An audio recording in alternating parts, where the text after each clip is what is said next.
going on, ladies and gentlemen? Christian Hanna Horror here today. We're in October, which is really awesome. Today I want to talk to you guys about my top 5 favorite modern horror movies.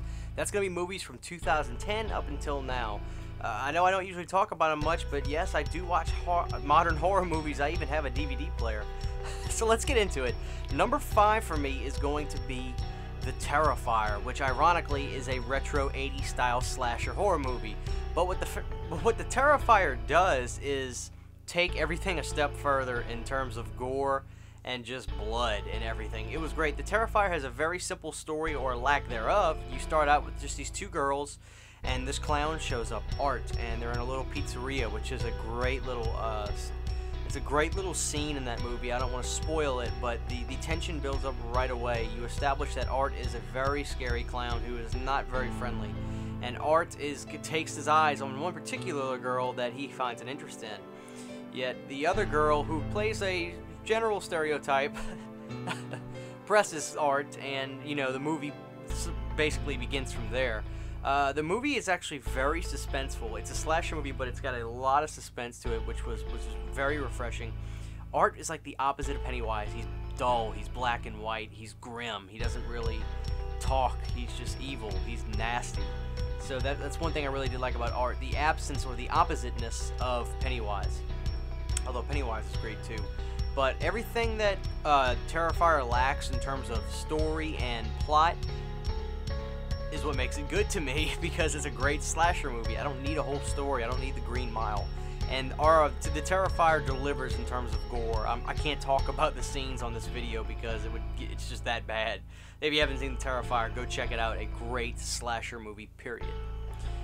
Coming in at number 4 for me is going to be Insidious. That's right, the James Wan film from, I believe, 2013. Insidious is a movie that needed to grow on me. While I really like Insidious now, it wasn't that way at first. But I really started to lighten up a bit. I was very hardcore as far as just liking old school movies, that it was hard for me to accept movies of today. Something's wrong with me, I know.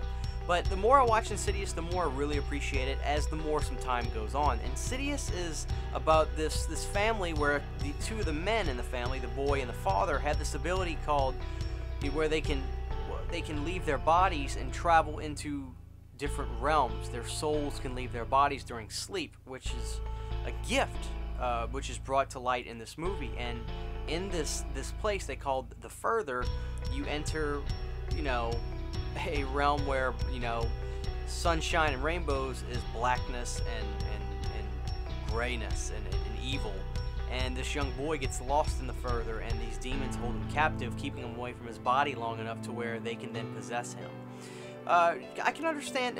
I bought into the story of all that. It made sense to me, and Insidious is a very beautifully shot movie, very, very creepy, and a lot of tension, which is something that was kind of lacking in horror until Insidious really came out. And Insidious came out, and boom, it hit people.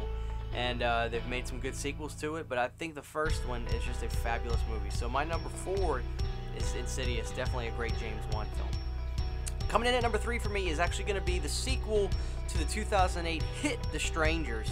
The reason I really like The Strangers Prey at Night is because The Strangers Prey at Night took on the sequel the way I really was hoping they would. I didn't want them to try to make it just pure scary like the first one, because it's like Freddy Krueger. We get scared of him the first time, then we're so intrigued by him we can't wait to see him again.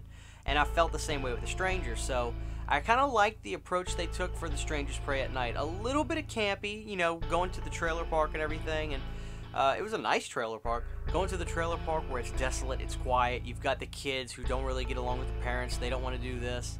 And, everybody's kind of arguing, but they love each other. Just the typical kind of family, problems that we all have. And, the strangers, they prey in, no pun intended, on the family. And it's got a little bit, like a slight little bit of camp, but at the same time, it's still pretty scary. There's some good images in The Strangers Prey at Night, and a great sequence at the pool. If you haven't seen it, I won't spoil it. The music was fabulous, which is ironically, for a modern horror movie list that I'm making, they had 80s retro style type music in the movie. But the lighting was really good in Strangers Prey at Night, and the suspense was really good. It is kind of creepy when you're in pain and you're close to dying, and then one of the strangers just sits next to you and just kind of looks at you. It is pretty creepy. But the approach they had, I thought, was just absolutely perfect. So to me, Strangers Prey at Night was a phenomenal movie. Coming in at number 2 for me is going to be 10 Cloverfield Lane, and I'll tell you why. 10 Cloverfield Lane is a movie that took America's dad, John Goodman, who we all know and love from Roseanne, and it was able to make me scared of him again, which I thought would have been an impossible task, but no, they made it happen. I was actually scared of John Goodman in this movie. You've got this claustrophobia in 10 Cloverfield Lane that I hadn't really felt in a movie in a very long time. They're living under this small bunker. Aliens have taken over the world, but the guy that saved you, it's odd because you think he's crazy, then you say no, this guy's not crazy. The world's really over. Then you sort of think he's crazy again. Then you're not sure, and then you know he's crazy. Just a great roller coaster of emotion in 10 Cloverfield Lane. That feeling I got the first time I watched it, I hadn't felt that in a very long time in a movie. And once again, John Goodman deserves some kind of award for 10 Cloverfield Lane because it was such a horrifying performance he gave. Just scary, truly scary. So 10 Cloverfield Lane is definitely one of the best movies I've seen of this era, and that's why it's my number 2. Coming in at number 1 for me is actually going to be a movie that's reminiscent of the 2000s era, not the 2010s era, and that is going to be Jigsaw. I really loved Jigsaw, and I know that may seem strange to kind of put that at number 1, but I recently rewatched it. I saw it in the theaters, had a blast, and upon rewatching it after watching the entire series, it was such a refreshing entry in the series as far as style-wise.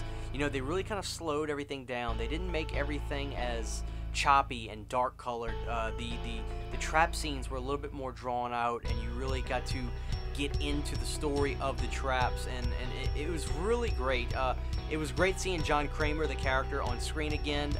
The story, while back and forth like typical Saw soap opera movies have, the Saw soap opera style stories have, it was very intriguing to me, and I really liked the story. I understand that Jigsaw may not be everybody's favorite, but to me, Jigsaw was the best entry since the original, and that's saying a lot to me, for me saying that.